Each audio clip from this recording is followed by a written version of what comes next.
Livro Autoridade Espiritual, capítulo 2. O propósito original do homem. Ao formar o homem, em Gênesis 2, Deus preparou um lugar para inseri-lo, o qual chamou de Jardim do Éden, com o propósito da instituição da família. Apesar de muitos acreditarem que Deus só formou uma mulher para o homem a pedido do mesmo, a verdade é que ele não o fez só o homem. Desde o princípio, o projeto de Deus era formar família. E esta já estava inserida na criação do homem no exato momento em que ele foi formado. No livro de Gênesis, capítulo 5, versículos 1 e 2 está escrito: No dia em que Deus criou o homem, substantivo masculino singular, à semelhança de Deus o fez, macho e fêmea os formou. O homem continha nele todo o gênero masculino e feminino da face da terra. E os abençoou e deu a eles, plural, o nome Adão. Isso quer dizer que toda a humanidade estava inserida no primeiro homem criado, a saber, Adão. O significado de Adão é humanidade, macho e fêmea juntos no primeiro ser criado. Após ter finalizado a criação e designado o trabalho do homem de dar nome a todos os animais, Deus o fez cair em um pesado sono. Abriu-lhe o peito e lhe tirou uma de suas costelas, que era a porção mulher que estava nele. Em suma, o que Deus fez neste caso foi transformar e não criar. E quando Adão caiu em si e se encontrou com a mulher, aquela que foi transformada a partir da parte de seu próprio corpo, ele diz: Esta é osso dos meus ossos e carne da minha carne. Gênesis 2, 23. Por isso, também está escrito: Deixará o homem pai e mãe e se unirá à sua mulher, tornando-se os dois uma só carne. Gênesis 2, 24. Eva é a parte de Adão e Adão é a parte que ela estava contida. Por isso, o homem deverá deixar a sua família de origem e se unir à sua mulher para que ambos tornem-se novamente uma só carne. A palavra humanidade no original em hebraico significa Ishishá. Quando Deus tira uma parte de Adão, humanidade, e a transforma, esse nome em hebraico também se divide. Sendo assim, a parte que fica Adão chama-se Ish, e aquela que sai e é devolvida, transformada, Eva, chama-se Ishá. Ao se unirem, formarem um só ser, Ish-Shá, isto é, tornam-se uma só carne. Então, quando Deus formou Adão, também formou a família.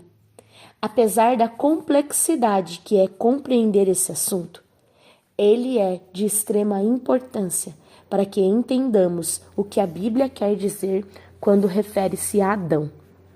Na verdade, ela não se resume somente à figura masculina, mas a toda a humanidade. E agora sim, entendido esse princípio, eu quero compartilhar com o leitor o primeiro propósito que Deus deu à humanidade.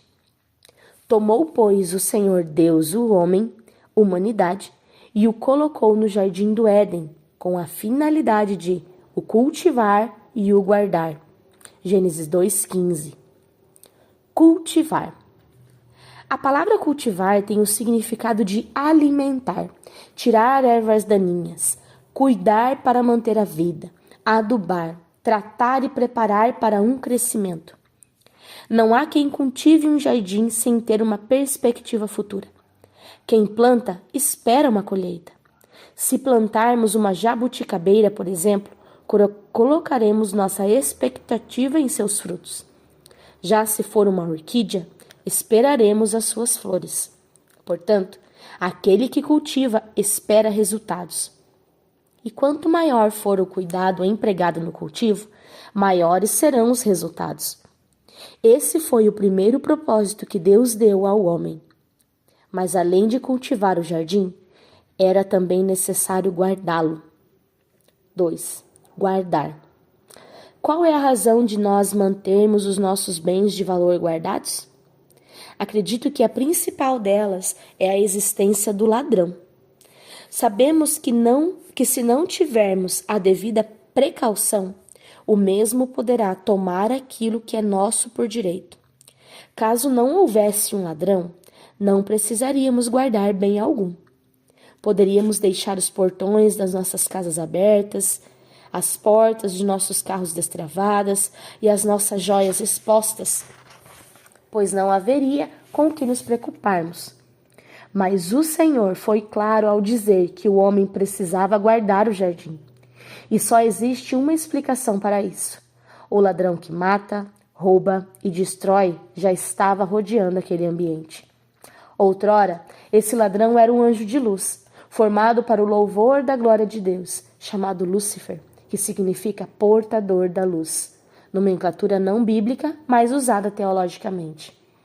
A luz que esse anjo carregava era a do próprio Deus.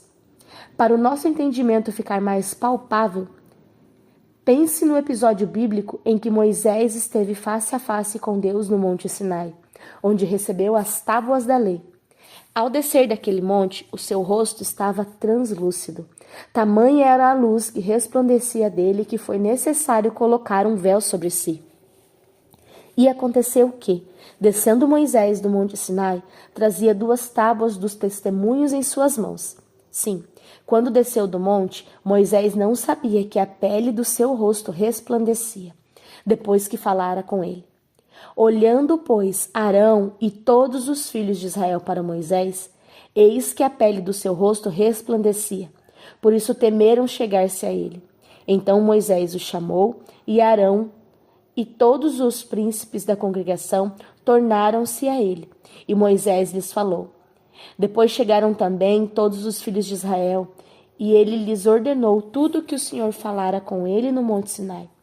Assim que Moisés acabou de falar com eles, pôs um véu em seu rosto. Porém, entrando Moisés perante o Senhor para falar com ele, tirava o véu até sair, e saindo, falava com os filhos de Israel o que lhe era ordenado.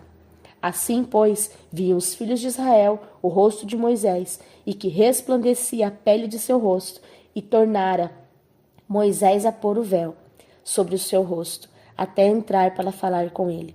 Êxodo 34, do 29 ao 35.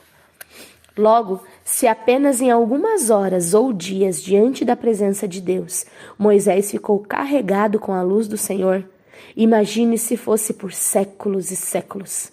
Era assim com Lúcifer. Ele foi criado para estar na presença de Deus, sendo iluminado com a mesma luz a qual Moisés o foi. Mas o dia em que esse anjo resolveu desobedecer, tornou-se rebelde e perdeu a presença de Deus, foi expulso do paraíso e arrastou consigo 1/3 dos anjos. Só é expulso de um lugar quem não sai por livre e espontânea vontade. Por isso, ele agora é um anjo de trevas. Como caíste do céu, ó estrela da manhã, filho da alva? Como foste lançado por terra, tu que debilitavas as nações? Tu dizias no seu coração, eu subirei ao céu, acima das estrelas de Deus exaltarei o meu trono, e no monte da congregação me assentarei, nas extremidades do norte. Subirei acima das mais altas nuvens, e serei semelhante ao Altíssimo. Contudo, serás precipitado para o reino dos mortos, no mais profundo abismo. Isaías 14, do 12 ao 15. Esse é o motivo pelo qual ele estava no jardim. Agora, veja bem, a natureza de Satanás é angelical. Os anjos são valorosos, são seres espirituais cheios de poder. Portanto, quando ele foi lançado para fora da presença de Deus, até perdeu a sua luz, mas não o poder. Este apenas foi convertido para o mal. É como um soldado do FBI que aprende tudo sobre o combate ao crime, mas um dia ele acaba se envolvendo. Ele não perde conhecimento, as táticas, as informações, a capacidade de logística, nem o manuseio da arma. Apenas desvia o seu conhecimento para o mal. Dessa forma aconteceu com Lúcifer.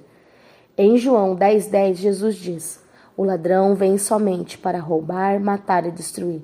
Mas eu vim para que tenham vida e a tenham em abundância." Estas são as especialidades de Satanás: matar, roubar e destruir. Alguns entendem que isso se refere à eternidade, o poder das trevas de levar as pessoas para o inferno. Mas não é o que Jesus está nos ensinando. Na eternidade não existirá morte, roubo ou destruição, pois o príncipe das trevas e todo o seu exército estarão aprisionados em um lago de fogo e enxofre. Portanto, essas características lhes são atribuídas nessa era presente e não na que há de vir após a segunda vinda de Jesus. Sabemos então que quando Deus formou o homem, Satanás já estava rodeando a terra. Por este motivo, a ordem divina dada a Adão foi intencional. Não apenas cultivar, mas também guardar o jardim. Deus não daria ao homem a ordem de guardar o jardim sem lhe dar a autoridade para isso. Portanto, ele estava revestido de autoridade para expulsar o inimigo, mas a negligenciou. Esta foi a brecha para a entrada de Satanás no Éden, na forma de uma serpente. Quando ouvimos pregações ou lemos alguns estudos a esse respeito, normalmente encontramos acusações à mulher que alegam ser ela responsável pelo primeiro pecado. Afinal, foi a primeira a ceder à tentação e comer o fruto da árvore do conhecimento do bem e do mal. Mas a pergunta é: onde estava Adão naquele momento? O que ele estava fazendo de tão importante que o impediu de perceber a entrada do inimigo no jardim que estava sob sua guarda? E por que ele não expulsou a serpente do jardim no instante em que Eva relatou-lhe os fatos? Ao contrário, ele apenas consentiu e deu ao inimigo o espaço que não deveria ter dado. Adão havia recebido a autoridade divina para expulsar quem ele quisesse do jardim. Mas após o pecado, ele a perdeu. A partir de então, em todo o decorrer do Antigo Testamento, não veremos o homem exercendo autoridade no mundo espiritual, pois a mesma havia sido recolhida ao céu. Todavia, em um dia determinado por Deus, no batismo de Jesus no Rio Jordão, a autoridade foi devolvida ao homem. Naquele dia, a voz do Pai foi ouvida dizendo: "Este é meu Filho amado, em quem me comprazo." Logo após, o Espírito Santo desceu em forma de pomba e houve o ajuntamento da Trindade, Pai, Filho e Espírito Santo. Por isso é que só a partir do batismo de Jesus que lhe foi permitido encontrar-se com o diabo no deserto, pois agora ele poderia ordenar a sua retirada, porque a autoridade divina havia, enfim, voltado à terra.